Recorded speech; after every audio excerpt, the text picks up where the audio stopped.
আমরা যে শুধু স্কুলে আড্ডা দেই তা কিন্তু না, এবারের আড্ডা হচ্ছে ম্যামের পাশে। হ্যালো এভরিওয়ান, আসসালামু আলাইকুম। মিতাস টেলিফ্লগ থেকে আমি কিন্তু এবার আপনাদের মাঝে হাজির হয়েছি শীতের পিঠে নিয়ে। যেহেতু চলে এসেছে শীতের মৌসুম, সেহেতু কিন্তু শীতের পিঠে চলছে। তো এবারে আমাদের ট্রিট দিচ্ছে ছাওদার আম্মু আর ফাদের আম্মু। তো আমরা সবাই বিকেলবেলা ম্যামের বাসায় গিয়েছিলাম, আর ভাবিরা কিন্তু সবাই ম্যামের বাসায় ছাদে এরকম করে আমরা পাটি বিছিয়ে বসে থাকি, আবার কেউ হচ্ছে চেয়ার দিয়ে বসেছিল, আর আমরা কিন্তু এদিকে গল্পগুজব করতেছিলাম। বেশ কয়েকজন ভাবি মিলে আমাদের আড্ডা চলছিল। এর মধ্যে কিন্তু ছাওদার আম্মু বানিয়ে নিয়ে এসেছিল পিঠে, আর পিঠেগুলো আমরা কিন্তু সবাই মিলে খেয়ে নিয়েছিলাম।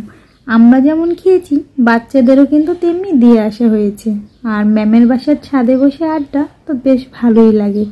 একটু শীতের বেলা আর ওদিকে একটু রৌদ্রটাং গায়ে লাগে, খুব ভালোই লাগে। তো আমাদের আড্ডা আজ কিন্তু চলতেছিল, সবাই মিলে হচ্ছে আড্ডা দিতেছিলাম আর পিঠে খাচ্ছিলাম। তো এক এক করে সবাই সবাইকে দিচ্ছিল আর সবাই নিয়ে নিচ্ছিল, আর আন্নাফির মা হচ্ছে এই কাজটা খুব ভালো করতেছিল সবাইকে দেয়ার। তো এদিকে কিন্তু সবাই এক এক করে হাত দিয়ে নিয়ে নিয়েছিল পিঠেগুলো। আর ভাবিদের এই আড্ডাটা কিন্তু বেশ ভালো। বছর শেষ, আড্ডা শুরু হয়ে গেল।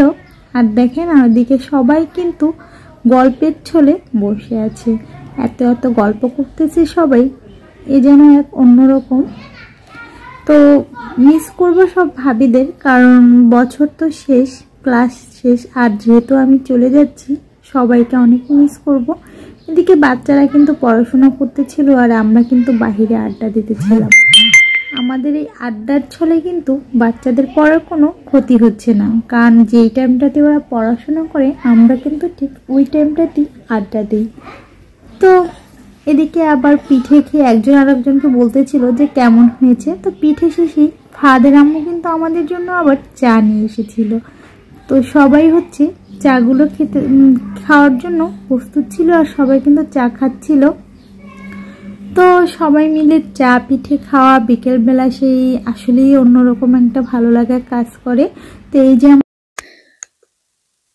এদিকে আমরা কিন্তু চা খাওয়া প্রায় শেষের দিকে চলে এসেছিলাম, আর সবাই গল্প কিন্তু চলছে, গল্পের ছলে চা খাওয়া হচ্ছে। আর আপনারা কিন্তু আমি আবারও বলছি, আমার পেজটাকে অবশ্যই লাইক করবেন, ফলো দিবেন আর শেয়ার দিবেন, একে অন্যের পাশে থাকবেন।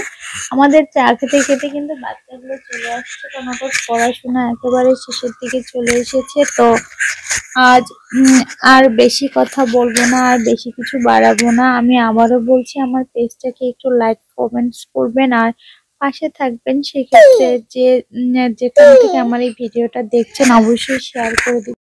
তো আমাদের এই ভাবিদের আড্ডা চলছে, তো চলবেই, অবিরাম চলতে থাকবে।